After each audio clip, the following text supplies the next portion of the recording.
What's up, everyone? This is Bob from Join or Die podcast. Today is Saturday, February 22nd, 2025, and President Trump is the best president of the United States of America. Let me turn that off. You may be looking like, I know it's been a few weeks since the last time we did this, and like, damn, Chris looks a hell of a lot different. This is not Chris. In case you haven't noticed, Chris is, he took the day off. This is Adam Olson, owner and founder of Adam Olson Fitness in Humeville, Pennsylvania. Scenic Humeville. Scenic Humeville. Me and Adam, Adam, Chris, and I actually started a podcast 2020 during the whole COVID bullshit. It was an audio only podcast, and it was called the B3 Podcast. Urban Bullets and Bullshit. Yes, that was gonna be my first question. Do you remember what the 3B stood for? It was basically the same thing, but that one, we would do 2 hours sometimes on that podcast. We would just go. If you want to go on Spotify or whatever, wherever you listen to podcasts, check it out. There were some fun episodes on that one. But today, I thought it'd be a good idea if Adam rejoined and do a little introduction about him and his business, talk about fitness for a little bit, change it up a little bit. I guarantee we do go into the political bullshit though, because it's only natural for us to go into that. So without further ado, Adam, you want to give yourself a proper introduction and what it is that you do? My name is Adam Olson. I'm an owner, operator, founder of Adam Olson Fitness, LLC.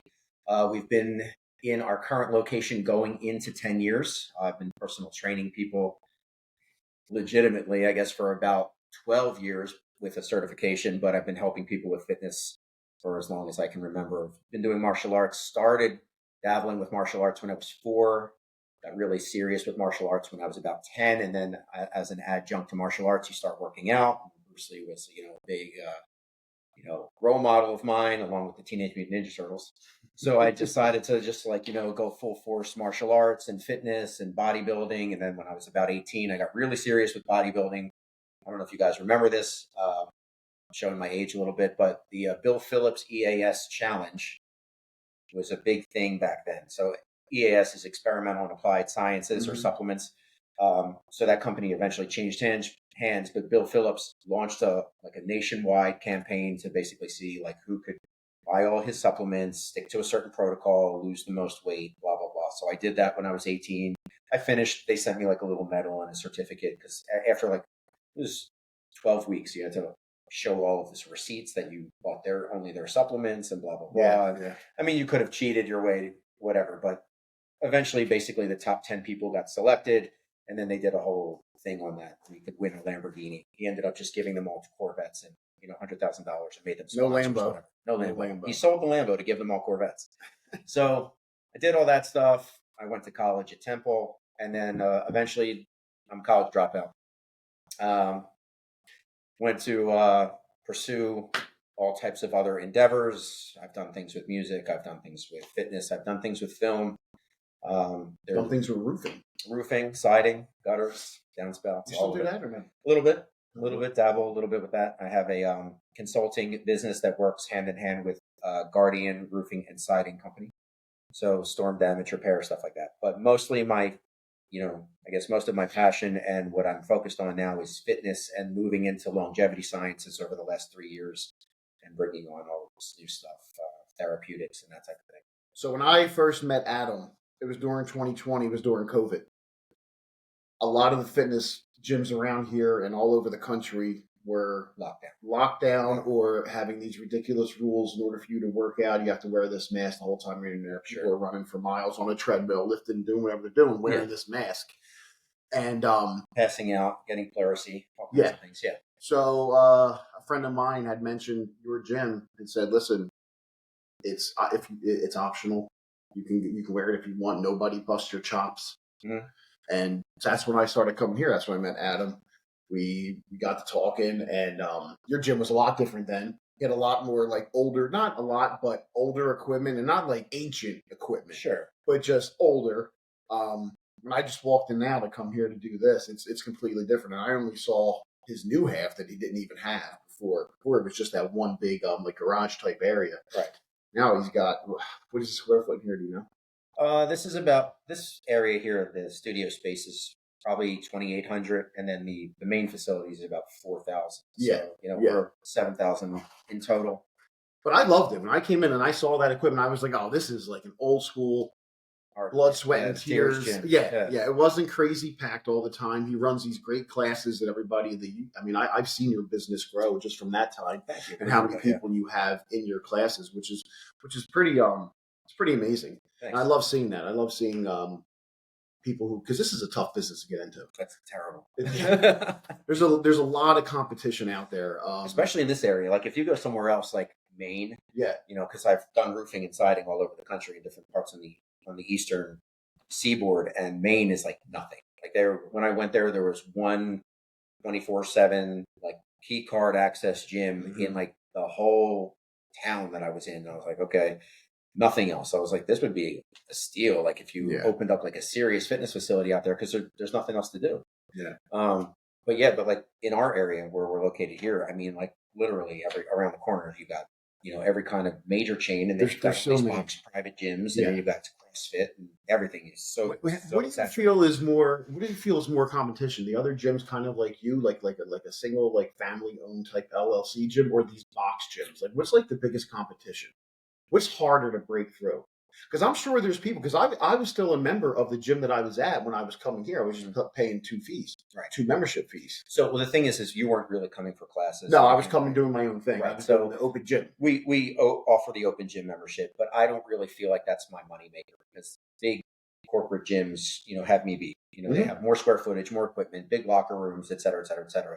But the original concept for my gym was based off the fact that at one point I did sales for LA Fitness a million years ago. And, their whole thing was solicit, get people in on the free week thing. And then you give them the tour, and then you try to sit them down and sell them that day. And people, that would sign up, most people don't know how to train. They don't know anything about fitness. So a lot of the reason why people don't go to those kind of gyms too, because they're intimidated. Right. Or that's why I brought my friend Christian here. Remember, I brought my buddy here because never really worked out, and he was actually pretty embarrassed. This is very common. He's very embarrassed to go to a gym where he feels like these big muscle heads are doing all this weight, and he's putting on 210 pounds on benching or whatever it is. You can try to tell these people all the time, like, listen, if anybody is watching you, it's to make sure that you don't need help. Yeah, that you're not like on a bench press and you don't need a spot because the bar's on your neck. Right. But coming here, that helped him a lot, man. He was in like the best shape of his life. What's just coming here. Nothing. Oh. So that's a problem too. Sure. You fall off, and once you fall off, it's hard to get back on. You get depressed because you're like, man, I look good. I felt good. People were noticing it. Yeah. But I mean, dude, the thing is, like, this isn't a seasonal thing. This is a lifestyle. It's a marathon. It's not a sprint. It's a lifestyle. Once you get into it, and I tell people, my other buddy Mickey, he just started working out. He looks great now. He looks good. He started working out, and I said, well, congratulations. You are now forever going to be small. Because every gain that you make, that lasts for about a week. Then next thing you know, your shirt's feeling a little loose, and I got to get bigger. You will forever be small. You might not be. You're always going to be like, second guessing yourself, or I need to be leaner in this area. Yeah. This doesn't fit right, or whatever. Of course. But going back to your question, big box gyms are not my competition. Like the LA Fitnesses, the Planet Fitnesses, they're just not my Fusions, all those places. So I would say, like, anywhere there's like a dedicated focus to personal training or CrossFit. I was going to say like CrossFit. They're more like my competition, even though what I offer is unique, because this is a training platform. I don't even really like to consider it a gym. This is a learning modality. So you come in and I try to teach people how to train. So it's to really teach a person to fish, and not that I don't want to retain the people forever. But if they come here 6 months to a year and knew absolutely nothing, they should know how to eat better. They should know what machines do what, how to train, what the difference between time under tension is, what the eccentric and concentric movements are, what blood flow restriction is. The words time under tension and tempo training are basically synonymous. They should know like a number of different things, why your feet in one position are training one area of your body versus another position. Do I squat this way, or do I squat with my feet turned out, or what's the difference if I hold the weight this way versus that way? You learn those things in the process of this training modality. So people can literally step out of this and then go on a vacation to the Hilton and use their gym and be like, I know what I'm doing today, as opposed to walking into a gym and be like, I have no clue, and I need my coach and I need someone to hold my hand. But the other aspect of what we offer, which is our big thing, is the accountability.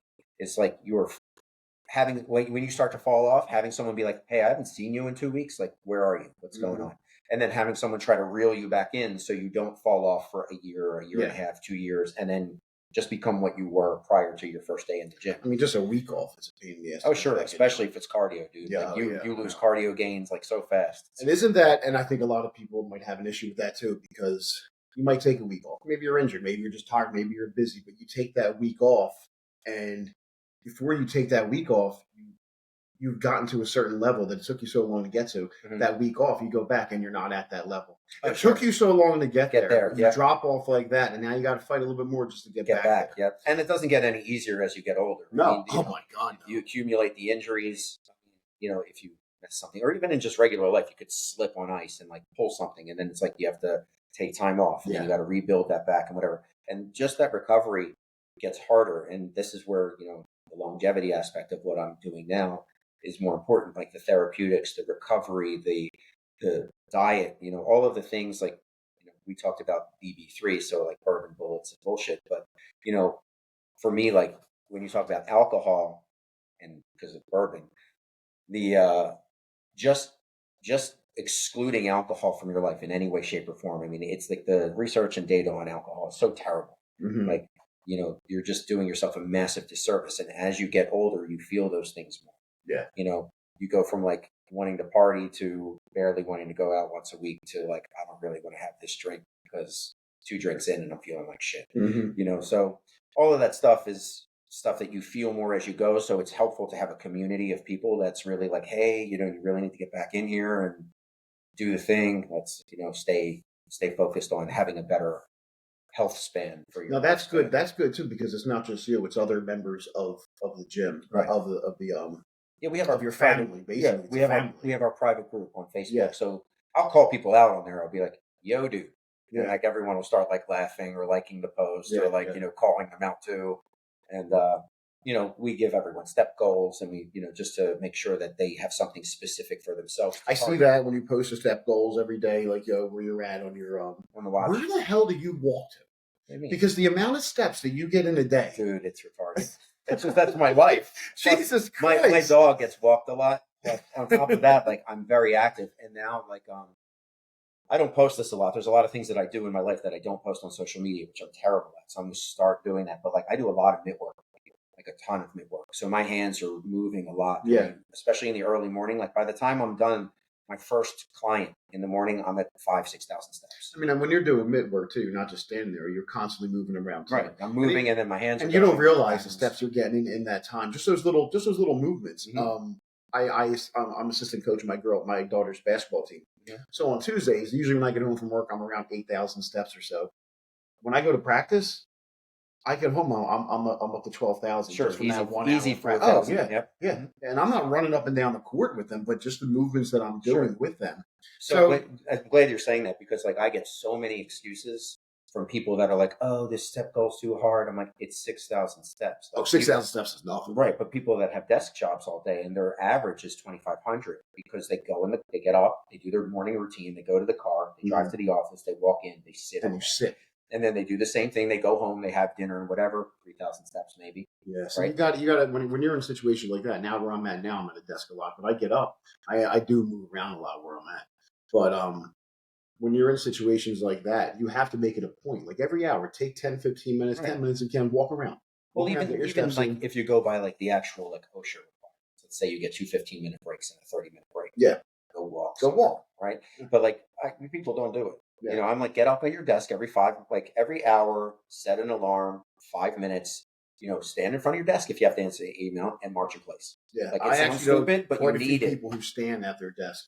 We have those hydraulic desks in some places, and I've seen people who use that and they lift it up and they stand the whole time when they're doing rather than sitting down the whole time. Sure. You're not getting steps in, but you're standing. You're not sitting on your ass the whole time. It's a little bit better, sure, because your muscles blood circulation. Well, a lot of problems that people have, especially like with their spine and their hips or everything, is because like whether you're driving all the time, especially like guys that are doing Uber, Lyft, truck drivers that are, traveling for days, back and forth deliveries. And then you've got people that are at desk jobs. You're getting a lot of shortened hip flexors. So people get really stiff. It's terrible for your spine. Your organs are getting compressed, so like if standing is at least better than sitting. But Absolutely. if you could get like a little bit of like one of those like walking desks, where you have the little treadmill. Like Yeah, I saw that. Walking Yeah. place. You got the little steppers underneath. Yeah, whatever. But like you got to keep yourself. Do they count that on the watch?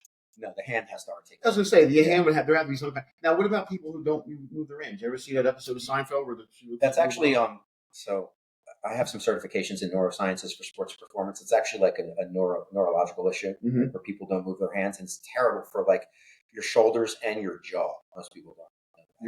Your jaw. Like, so there's a thing called runner's shoulder. Okay. Right. So like if you don't allow energy there's a thing called the back force transmission system. Right. So basically when you hit your heel down on the ground, energy travels up your leg, across your hip, over and out your arm, and over into your skull and out. Right. Okay. So like we're contralateral bipeds. So like if you're usually opposite hand to opposite foot. So when you see people that actually do same-sided movements, like they walk same-sided, that's actually like a neuro problem that they should probably work on, because the coordination of how they're supposed to walk contralaterally is thrown off somehow. And people that don't dissipate energy through their arms will end up probably having some type of problem in their jaw or their arm because the force doesn't transmit out. No shit. So so every action has an equal and opposite reaction, right? Yeah. So when you hit your heel on the ground, you're actually transmitting 1.5 times your body weight from that heel strike back up through your body. The ground is reverberating force back up through you, right? So if you don't have proper flow out through the hand, through the movement pattern, right? You actually have that force terminate in a joint somewhere, right? It's either in your hip, Makes sense, your shoulder, or whatever. So you do that 10,000 steps a day for 10 years, eventually your shoulder's going to hurt. It's just like driving on bad stress. See, I can understand that. I just wouldn't. I wouldn't even think about the jaw. I wouldn't even think about the jaw. Yeah, so like the same thing is because the force travels over the head. Yeah. So depending upon how you're holding your mouth, or if you have a tendency to clench or anything like that, you'll start to get TMJ. No shit. Yeah. And that's no joke. I know a couple people who've had that. So yeah, and then most people don't know that or aware of that or whatever, but I wasn't aware of it until today. I'm 41 You're years old, and I just learned that today. Tell me a little bit more about the room that we're in now. It has a pretty cool backdrop, as you can see. It's a little bit different than our usual bourbon and whiskey that we got behind us that he just got done telling me I'm bad for drinking. Everyone indulges whatever. But the room we're in now, this is your... someone's going to see this and be like, he's drinking. So now here's the thing, too. I've never seen this man drink water. I've never seen you drink water. Yeah, it's only diet soda that I've seen you drink. He Yeah. doesn't drink energy drinks. I've never seen him drink it at least. It's diet soda. I think we've had that conversation. I could literally be a study on artificial sweeteners. Like almost my entire fluid intake for the last decade has been almost purely diet beverages, energy drinks, and whatever of some. See, that's crazy to me. Now, in the last 2 years or so, I've introduced a lot more sparkling water. Like I like carbonated. Regular water bores the shit out of me. I do drink Element now. If you guys aren't familiar with that, there's no caffeine in it, but it's high potassium, high magnesium. It's a very good electrolyte and just mineral-rich drink for post-workout, sometimes pre-workout, or if you just want something that tastes good and you like salty beverages because it is salty. Okay. But it's great for recovery. I do recommend the Element drinks.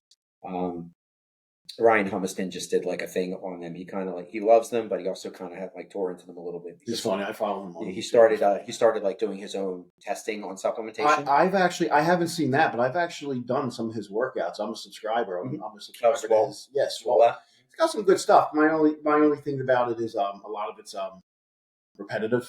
Well, sure. I mean, bodybuilding is repetitive. I get it, and I do. But then again, I've been working out since I was 16 years old, so everything is repetitive. It's very rare where I see something new as far as weightlifting goes.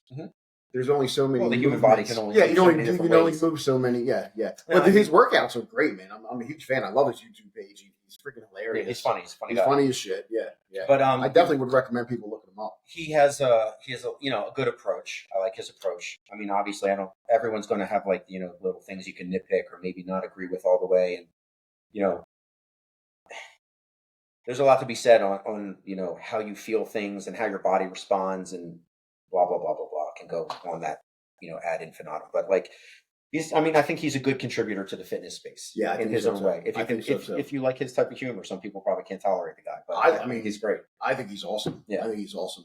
Back to the room that we're in. Tell us what exactly is in this room. So we brought on our second space. Our second space is basically a semi-private training and personal training area, and it's mostly for overflow from the main facility. So when that place is jammed, we bring clients over here. Now, this specific room was originally meant to do exactly what we're doing right now, which was podcasting and interviews, things of that nature. But we decided to repurpose it, and now we're just solely working on basically therapeutics, body sculpting, and we will be introducing red light therapy soon. Body sculpting specifically, if anyone follows Brian Johnson, do you know who Brian Johnson is? Okay, so Brian Johnson, your viewers don't know who he is. He was originally the founder of Venmo Braintree, and then sold Venmo to PayPal for about $900 million. So from that point forward, he kind of like had his personal story. You can look into it, whatever, but basically he came from being an entrepreneur and having a very hectic personal life to wanting to focus on longevity. Right, this whole thing is basically maximizing his longevity now and trying to slow down the speed of aging. His whole thing is don't die. That's this. So one of the machines we have here is the exact same machine that he uses for his abdominal protocol that you can look up on YouTube. You can type in Brian Johnson abs and you will see the machine that we have here. If you strap it up for your abs, it's basically the equivalent of doing 20,000 repetitions sit-ups in 30 minutes. But it has a lot of other benefits. The reason he started moving into this machine was the primary focus of his longevity protocol was to maximize sleep, because most people minimize sleep. They either push sleep off to stay out later, or they get up early to go to work and they don't get a full 7 hours, etc. So he focused on maximizing sleep so that his body could recover, he could feel energized, he could get through his day, etc. So he uses an 8 sleep bed to track all that data. One of the things that stopped him from having quality sleep was he was getting up anywhere from 1 to 3 times a night to use the bathroom. So he was like, well, how do I stop this? So he felt like if I can maximize my pelvic floor strength, I can maybe strengthen the muscles around my bladder to stop myself from having to have the urge to go to the bathroom. So this machine has a paddle that you can sit on. It's like a seat that will strengthen your pelvic floor. So it's approximately 11,000, equivalent to 11,000 kegels in 30 minutes. So through that, he was not only able to stop his urges and have better quality sleep, but he noticed that he was having more nighttime erections. So it can also improve functionality for erectile dysfunction, right? Sure. So if you're having those issues, incontinence, if you are postpartum pelvic floor issues, or maybe some ED. Now, not all of that. I can't say that it's going to work for you, but it could be a contributing factor that you have a weak pelvic floor. He noticed that his nighttime erections were getting better, and that is also a marker in your age. So, meaning that as we get older, our cardiovascular system gets weaker, our musculature gets weaker, and if you're obese, your circulatory system sucks. So, as a male, your erection quality will most likely go down. Yeah. If you have longer duration and harder nighttime erections, it's a good indicator that you have a strong cardiovascular system, and that also you're a viable candidate to reproduce, right? The closer you get to death, the less of a viable candidate you are to reproduce. Naturally. So he started to use that as a marker, his erection function as a marker for his longevity. And there's a whole other system that he implements called, I think the device is called Adam, the Adam device actually, where it's actually a sensor that a sleeve that you can put over your penis when you sleep that will monitor your erection quality and duration and give you a whole bunch of readings if you want to track that type of thing. Really? Yeah. So more information, more points I can put on there. But that's basically some of the information that led to me getting this machine. And I was like, well, this can help with some personal issues for some people, but it can also help with reducing body fat. We just brought this in a month ago and we're already having great results. 6 sessions in, people are losing inches, they're losing body fat. The radio frequency actually helps enhance collagen production in the skin so that you get some tightness if you have some loose skin. Now, I'm not going to say it's a cure-all, and I 100% I've told all my clients this is not a substitution for training, but it's a catalyst. So if you're starting at 0 or less than 0, like you're obese and you haven't moved in a year. Yeah. This will help get you stronger and reduce some body fat and maybe get you on the road to getting mobile again.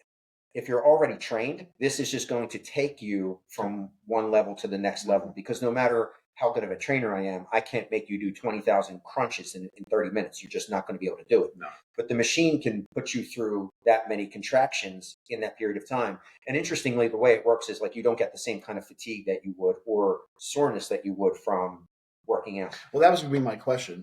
With that intensity, what is the process like when you do it? Is it intense for that 30 minutes? Like, how do you feel physically? It's you say contractions. What are those contractions like? I can either show you a video, or at some point you can actually try the machine if you want. I can strap you into it and see what it's like. No, that sounds like fun. Not today. But so basically, how do I describe it? It's if you've ever had a TENS unit hooked up to you, like at the chiropractic office, whatever, it's similar to that, but it's more intense. It almost feels like if it's on your abs, it almost feels like your stomach is being pulled out. Really? Yeah. It's like sending frequency in there, like the machine like ticks. It's like, da, da, da, da, da, da, and like your whole body is getting convulsed through that. So I don't know how to explain it other than it is intense. Yeah. There is an intensity to it. Like you almost, as you go up in intensity on the machine, on the settings, you almost have to brace for it. You have to prepare mentally for it to hit like a woman and go kind of birth. That's probably more intense. Yeah, I mean, like I'm sure it is. We're not going to have like a weird digital being fly out of your body, but maybe in time, maybe. But Elon Musk, I can see him doing that. Yeah, he could probably invent that, or maybe someone on the LGBTQ is going to be like, "See, we can't have babies." Then there it is. But now, so it is very intense. Have you ever had anybody like tap out on the table? Like, I can't finish it. Can't finish it, no, but we have had to scale people down. Yeah. I've had to scale the very first time I plugged myself on the thing. I was like, I'll put it at 55. Goes up to 100, right? Yeah. Very first series of heart, like it has like 2 to 3 different types of pulsing that it does, and it runs through a series of them. As soon as it hit like the fast pulses, abs cramped right up. I was like, no, you got to turn it down. It's not now I have a question about that. This is because you just brought up abs cramping up. Let me see if you can give me some insight. When I've been working out, I can't do nearly as many crunches or ab workouts because I get like that ab cramp. Mm-hmm. I'm doing like 3 sets of like 30. Okay. And on like the third set, midway through, I'm getting like that cramp where I have to like stretch out. Sure. Yeah. That was exactly the type of feeling. Is that dehydration or core? Got to work on the core more? So I can just say that I know certain individuals have a propensity to cramp, especially in certain areas. Like I have one client in particular, I noticed like during upper body, I see him cramp a lot in his stomach, and we're not even training abs. Yeah. It's just that, the way I guess he's bracing or whatever, his abdomen has a tendency to cramp up. So for you specifically, I can't say it's a weak core. You could have a propensity for your stomach to just cramp. Yeah. Or it could be what your supplementation looks like. Maybe you don't get enough magnesium, potassium. Maybe you're not hydrated enough. It could be any one of those variables as well. If you don't experience it in any other part of your body, there could be some inherent weakness in that specific area.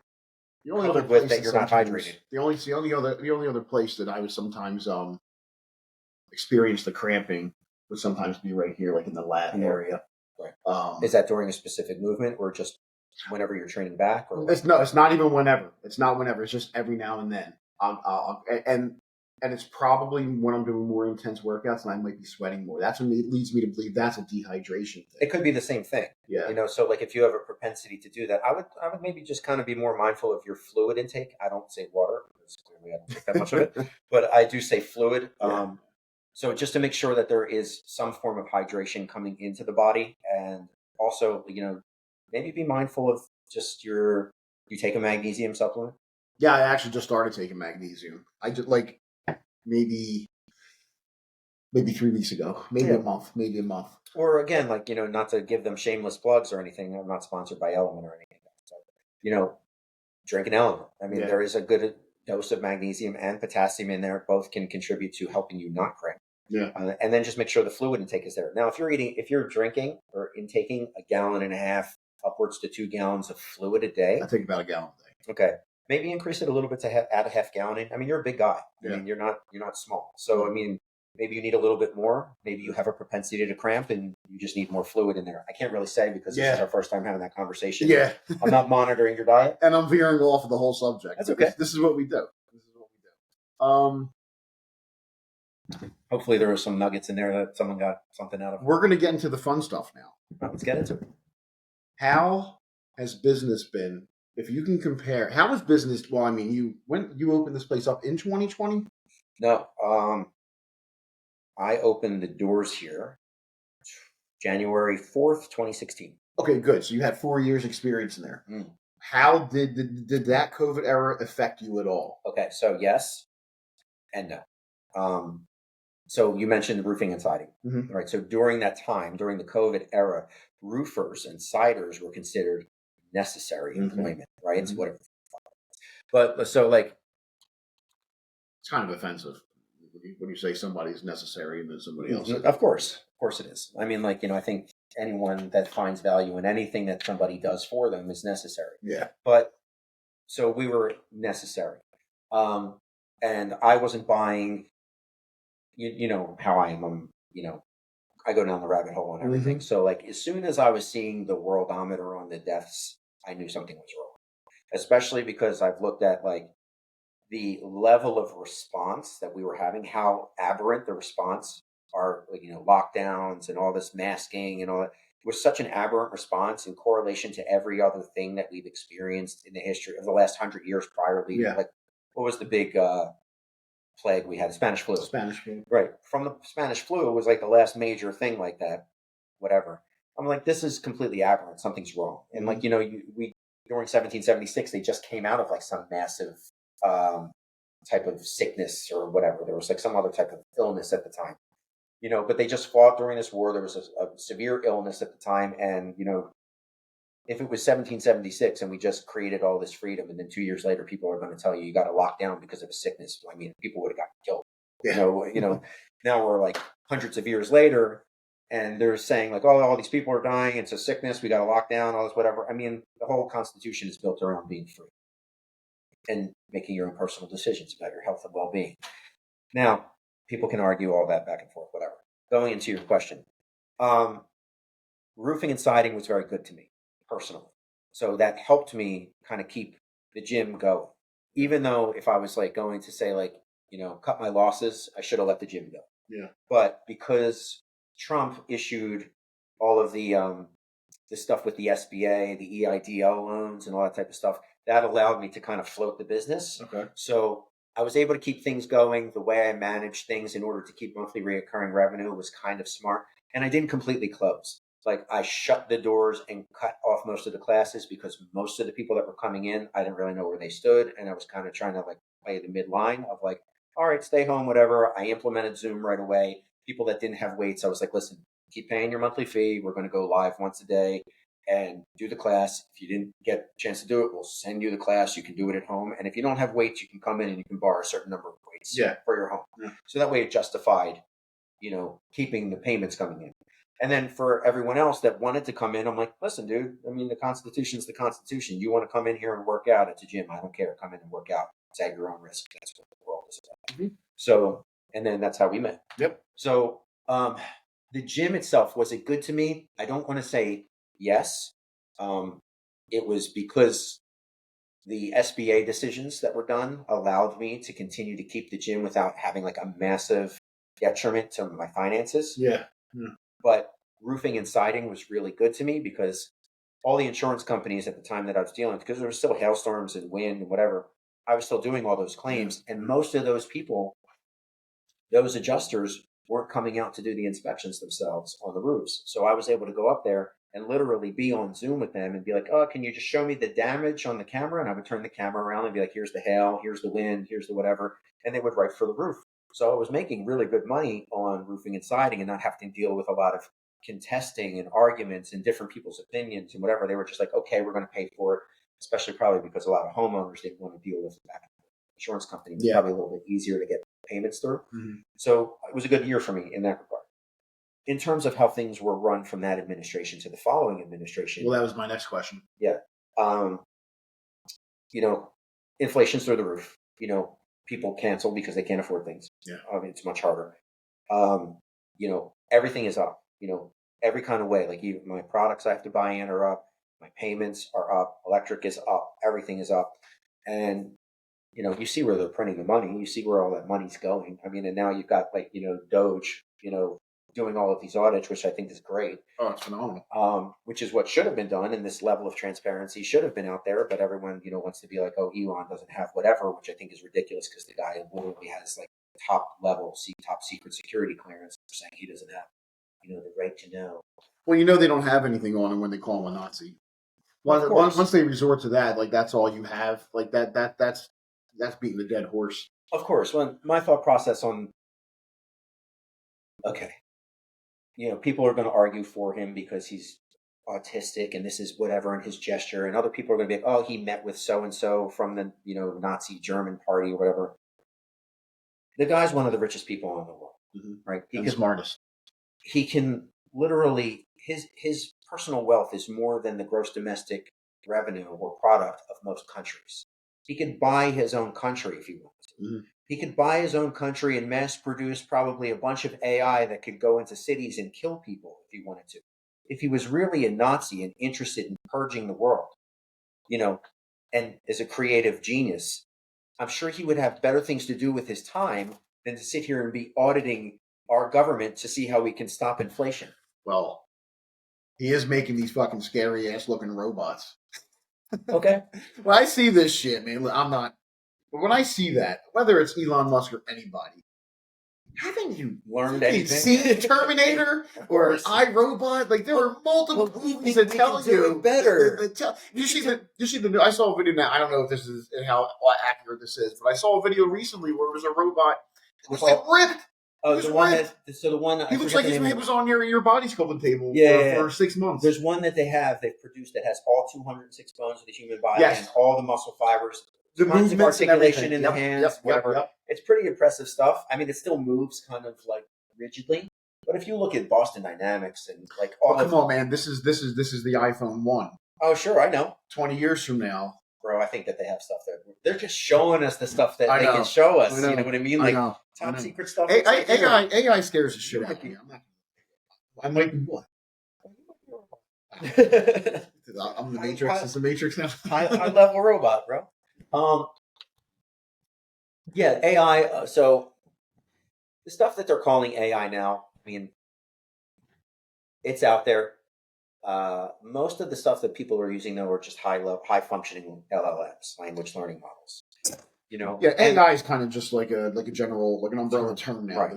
Now, when you get into stuff, so the thing that's to me is scary is when you have someone driving a narrative behind AI, which is the same thing that like the mainstream media and everyone tried to do during censorship with COVID and everything else. It's like if you start asking AI if a man can get pregnant, the answers you get back are very interesting because you can tell who's feeding it what. That was always my fear with that side of the AI. When you go into Chat GPT, whatever it's called, and all that, and you're asking questions, people are going to take that as truth. But I always question who is feeding that. Right. That those answers into the computer. Sure. And that's what scares me about that portion of the AI. I get into the whole science fiction thing with the robots taking over the world. Yeah, that's fun to talk about. Still in the back of my head as it could happen. Oh, sure, absolutely. As it could happen. But as of right now, it's just a joke. Or is it? Is it? But yeah, like that definitely scares me as far as like who's feeding this information into that computer to give me that answer.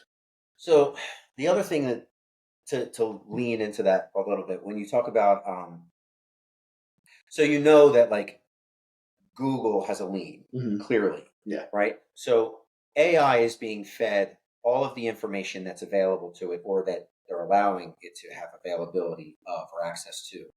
So if AI can just, these LLMs have access to scan and learn from everything that's on Google. Well, if the Google search only allows you to learn that men can have periods and men can aren't physically stronger than women and can give birth to whatever, then that's what it's going to think, quote unquote think. It's not really thinking anything. Yeah, but it's deducing information from those models. Now,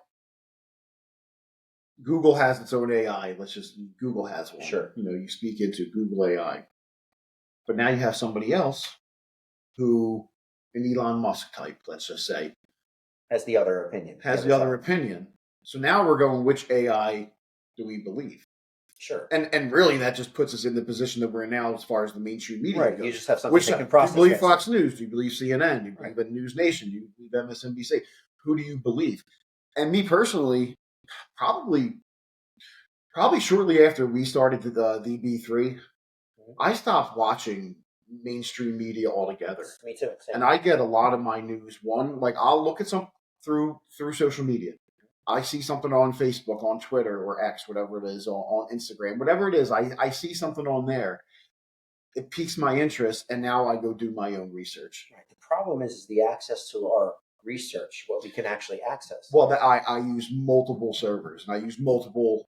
You have to. You have to. You have to use multiple. What was the main research tool that people used to use in college? Google was like LexisNexis, is that? Yeah. Mm-hmm. So that's when I went to college, dating myself. You weren't allowed to use Google. It wasn't. You were not allowed to use that search engine. You had to use LexisNexis or whatever else they had in the library. You could not use Google. Now it's expected. Right. So also now it's like you can't use ChatGPT to write your papers because they have something that scans to see for some reason there's some type of algorithm it can pick up on to see if ChatGPT wrote the paper or not. Yeah. Whatever. Eventually that'll change too. Oh, I'm sure. There always be somebody that tries to beat the system. You spoke about Doge earlier.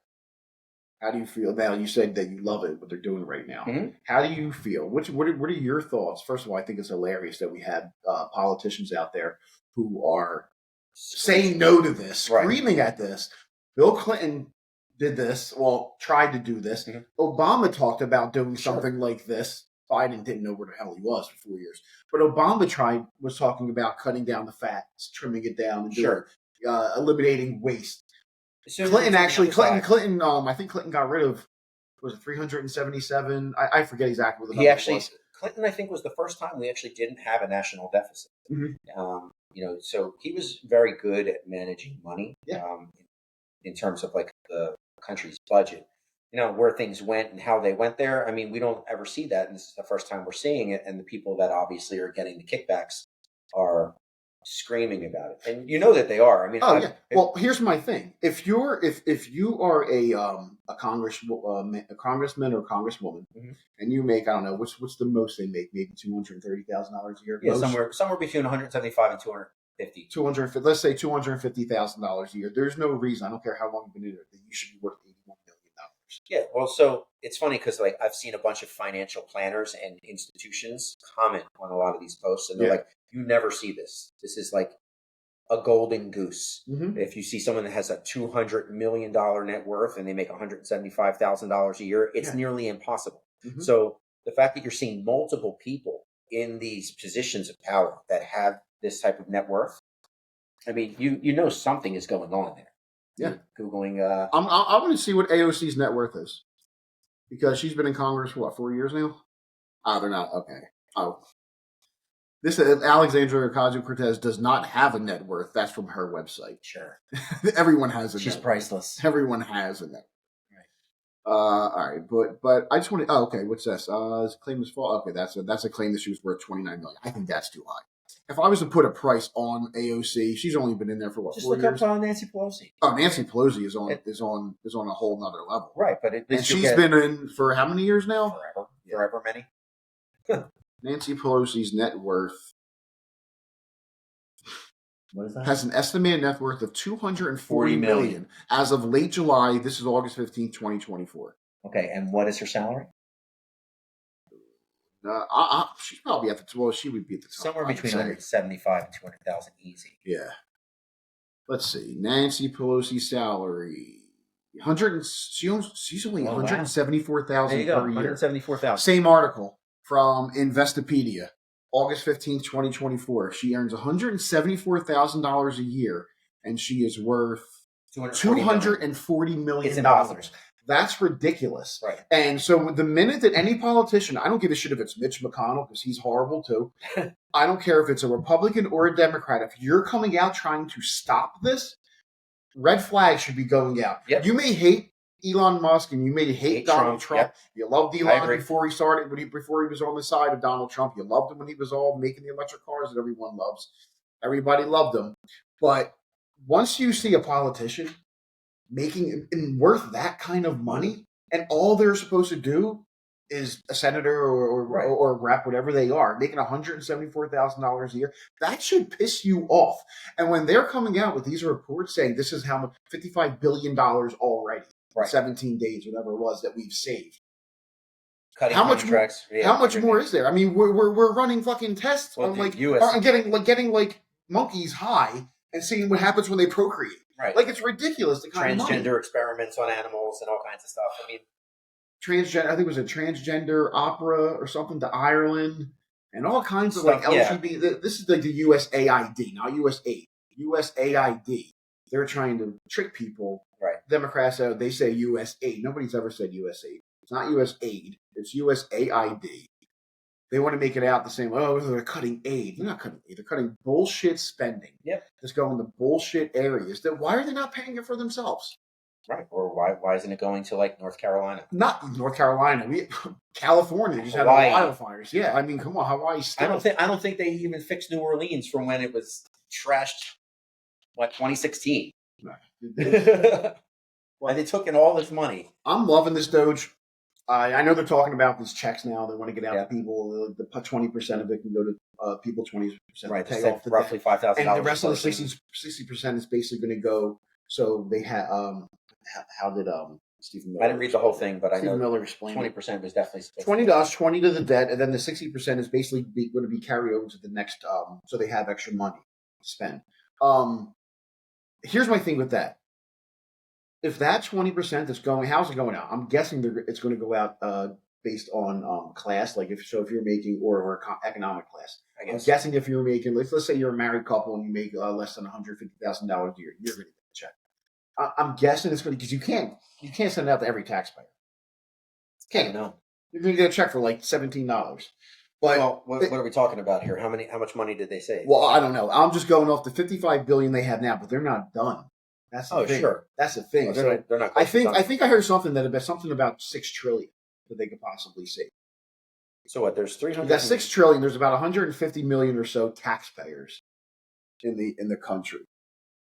So there's 330 million U.S. citizens, approximately. I don't know how many of them are paying taxes. 150 million. So only 150 million paying taxes? Yeah.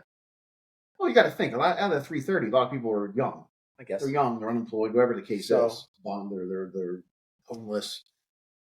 So is that 750 billion? Would be if you gave 150 million people $5,000. Well, that's if you gave them $5,000. Right. Yeah. So that's $750 billion. And if you save $6 trillion now, that ain't shit. That's not shit. Right. If we get the $6 trillion, right now they're at $55 billion. So that's you have to make it. You have to find another 100 before you do that. His goal, I think his goal is to basically have $1 trillion saved by the end of the year. And I think that's probably attainable. I think so too. Judging by like what they're doing. But here's what I'm getting at. Here's how I feel about the checks. I'm all for give me the check. That's cool. I don't want to be taxed on it. Well, no shit. That's what came from my taxes to be. Right. Like originally, it should be a gift. It should be a gift. But also, I only want this check because we're still in high inflation. I only want this if this money's already in circulation. This is already printed, given somebody, and we're getting it back. Sure, so that's I don't want to reprint money because it's only going to screw us over. Of course, I think they know that. I hope they know that, or I hope they're not just trying to buy people off the bat. Well, honestly, this is. I want them to investigate these people that have these high net worths. I want to know where the money came from, how it was legitimized, and then how they got it. And then I want them to liquidate all of their assets and give all of that money back to them. That's what I want. I also want, and I know that he's turned the cheek or whatever, but like, what's his fucking Zuckerberg? Mm-hmm. That motherfucker needs to do prison time. He didn't turn the cheek, man. He goes with the win. Yeah, he goes with the win. He's all like MMA'd out now, and he's like conservative and all whatever now. Yeah. Trump's great. No, bro. You broke the law. You funded, basically to defraud an election. Mm-hmm. Your money was involved. Your name was all over that shit. Your shit needs to be liquidated. Yeah. You need to go to jail for treason. Jail minimum for treason. Dude, I'm sorry. I'm an extremist. I want public executions on the Abe Lincoln stairs, bro. On the Lincoln Memorial, public executions. We're going Judge Dredd style here. Serious. That's what I want. No, I especially Fauci. when he, oh, Fauci, dude. I mean, well, I mean, he got the pardon, so. I heard a rumor. I don't know if this is true that he might get extradited for Russia to face crimes. I haven't heard that, but that'd be great. I mean, not for nothing, but if it's a conspiracy theory, I think we're batting like 95% on conspiracy theories. We've been right on almost everything. Pretty much. Did you see that clip of the comedian? He's like, oh, I sent it to you. Yeah. He sent it to me. He's like, you don't believe in any conspiracy? You don't believe in any conspiracies? You think the government's just batting 1,000? Right. They don't think that. So if you guys haven't seen it, I don't remember the guy's name. The guy, the comedian, he's hilarious. That's funny. And he's talking about how, like we just said, you don't believe in any conspiracy theories, not even some. You just think the government's telling you the truth. And he said the government is in charge of all the people. He's like, I'm a father in charge of one son. I lie to that motherfucker all the time. I didn't say motherfucker, but I lie to that motherfucker all the time. It's a good point. It's a good point. And they constantly lie. Everybody knows they lie. And that's what kind of pisses me off, man. Like, you know they're lying, and yet people still will fight trying to justify their lie. Mm-hmm. They never defend the lie. They try to justify why they lied. Yeah. Well, it's always never the story. It's a story. This is what bothers me the most about all of this.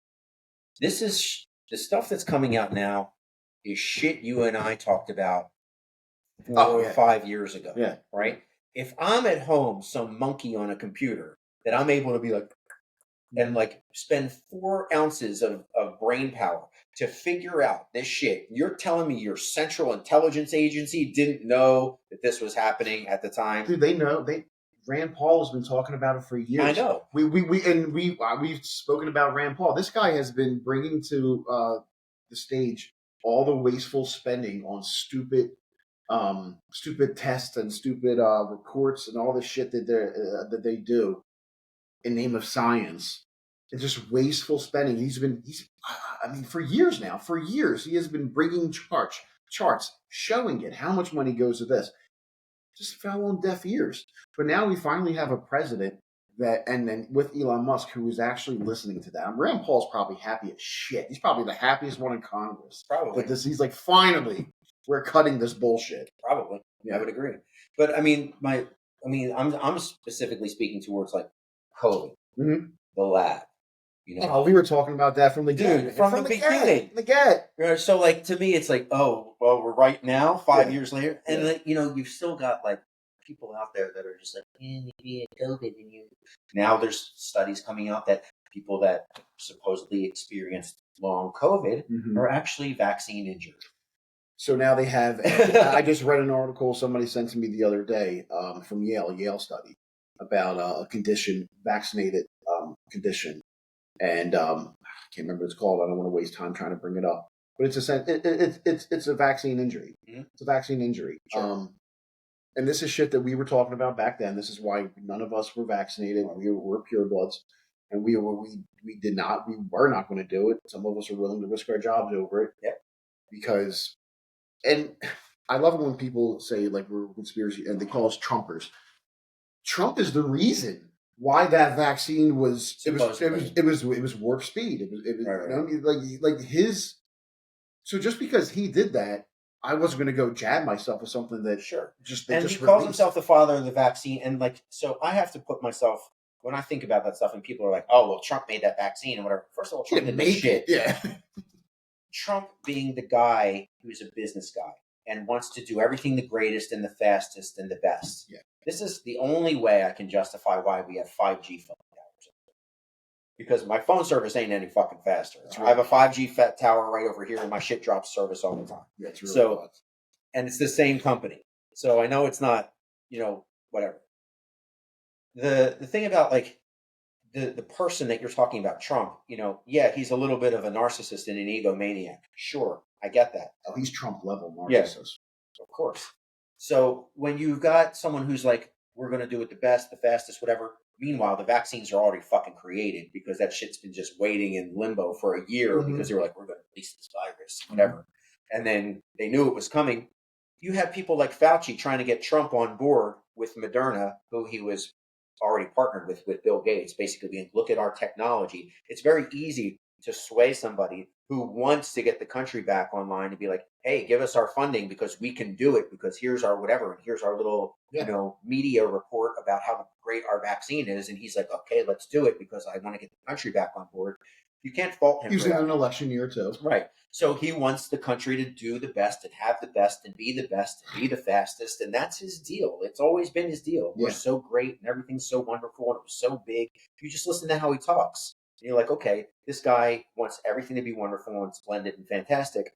Of course, if we're facing supposedly a great, high risk level pandemic, he would want everyone to be able to get back on track as fast as possible.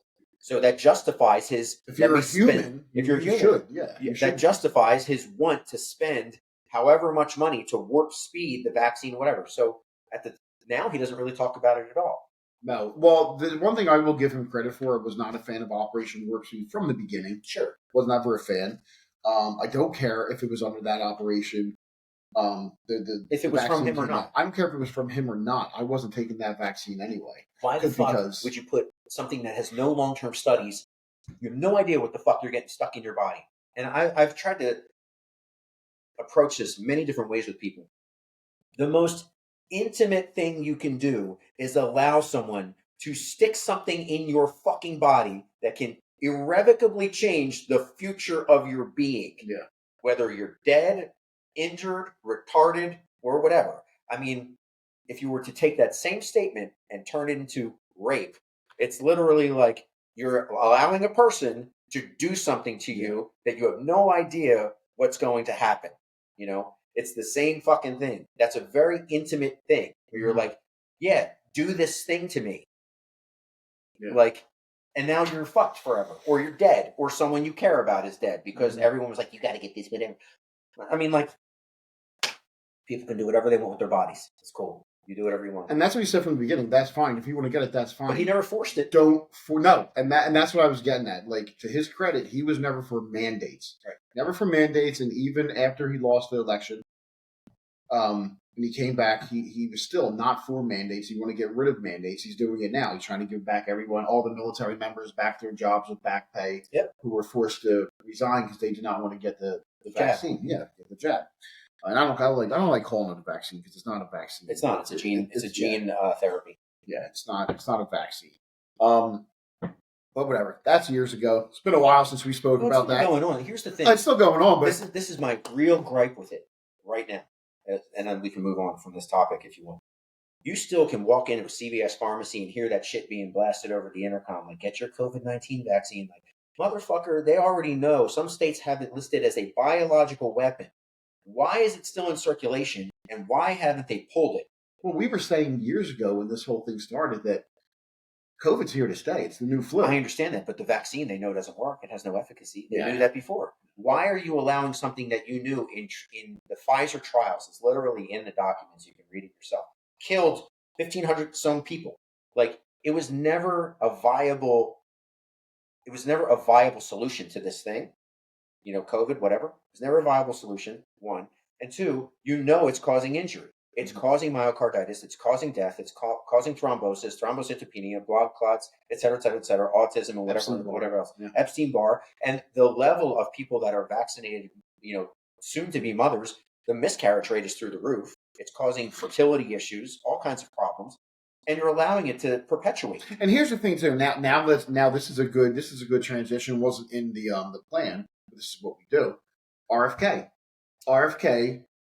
everybody loved him up until he switched sides with Trump. Some people were calling him a loony when he was going against Biden, but it all started, not when Trump, it all started when he started talking bad about COVID-19 vaccine. Sure. And this guy is not anti-vax. No. His kids, like you said, they have all their vaccinations. He has his vaccinations. But him and his kids have vaccinations that were actually studied and put through the ringer like they're supposed to be put through. Not just, oh, look, here's a pill. This stops this. I just made it yesterday. Put it on the schedule. Sure, because we can't get sued for it, so let's do it. Right, they have indemnity. So you know who Del Bigtree is? No. So you've probably seen videos of him. He's big on the vaccine stuff. There's actually an article where he interviews a doctor who did his own studies of his entire client base. He said basically he has, a whole array of children from the time that they're born up until a certain number of years. completely unvaccinated Mhm. and vaccinated. He said the unvaccinated children do not get sick. He's like, the more vaccines that are introduced into these children's lives, the more more sickness they get over time. He has graphs, he has charts, he has everything, and this is in his own practice. So probably, somewhere between When you say 2000 sick, you're talking like regular like sickness, colds, everything, and flus, colds. But I think it's also interesting about like actual conditions that kids have, like the fact that ADHD and autism, how autism that for has sure. skyrocketed. And I know that, like the argument that could be valid is that we have better technology now that can detect that. Okay, maybe, but it seems like that's not the No, only answer. that's not the only answer. This also happened. I'm not saying I'm not saying it's directly correlated to it or caused it. Correlation doesn't mean causation all the time. But when you indemnified, is that the word? Where did they for the pharmaceutical companies? Yeah, they have. They not well, when you give them immunity, basically, sure. not indemnified. When you give them immunity of being sued, and next thing you know, we have these vaccines. Now you're up to like 30 something vaccines for a kid, whatever, or more. And then autism starts to rise at the same time. Sure. It's awfully suspicious. And if you don't want to look at that, again, that raises a red flag to me. Why? Yeah. Why do you not want to look at that? Because they know. I mean, there's been people that, again, like I've watched so much stuff, but there are people that have had side conversations with owners of vaccine companies where they basically know that there is a direct cause from taking a vaccine I mean, mothers have seen their children transform, basically get the jab, have like a seizure, and then shortly after that, they're not the same, whether it be some form of like Asperger's, they don't call it that anymore, or some other type of spectrum that they're on. They're augmented, they're changed. It's a lot of these products that are in the vaccines, like mercury and things of that nature. I mean, there are levels that are poisonous, and the vaccines, they're made with like nanotechnology that can permeate the blood-brain barrier. So it causes inflammation on the brain, which is what leads to autism and other things.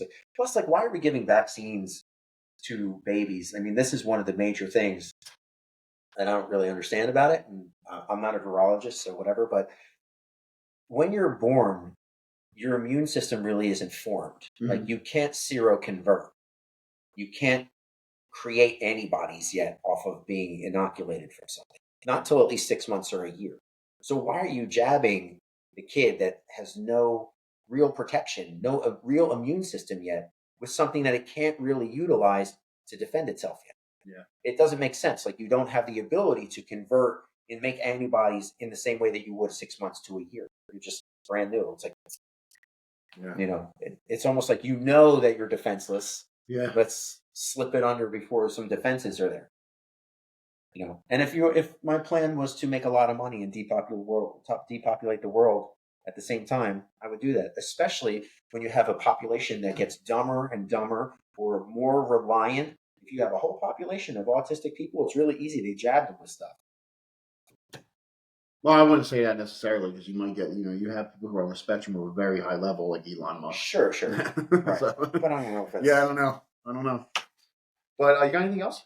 Any plugs, any Facebook pages or YouTube channels for your business? Well, if you guys want to check us out, you can check out AdamOlsonFitness.com. That's ATOMOLSON. Like splitting the atom. Splitting the atom. And Olson, OLSON, not EN or AN. It's like the Olson. It's OLSON. Fitness. Same as the Instagram. My name, Adam Olson, is the same. Put out all kinds of random content, martial arts related, bodybuilding, powerlifting related. Still working on trying to get the YouTube channel up and running, but I'm a busy guy, so it's a lot. But if you guys are interested in body sculpting, if you're interested in any type of training, martial arts, one-on-one, semi-private training, you're looking for a new gym, you need help with motivation, accountability, nutrition, we can help you with all of those things. I have a pretty competent staff here along with myself. And,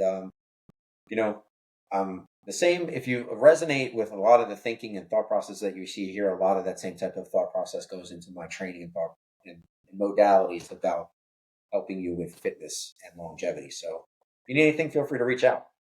It's been a pleasure. It has been. It's been a long time. Hopefully we can have you on again and we can bring VB3 back together for at least one episode. Join or die.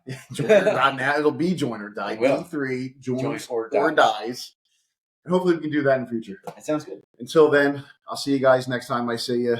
And be safe and take care of each other.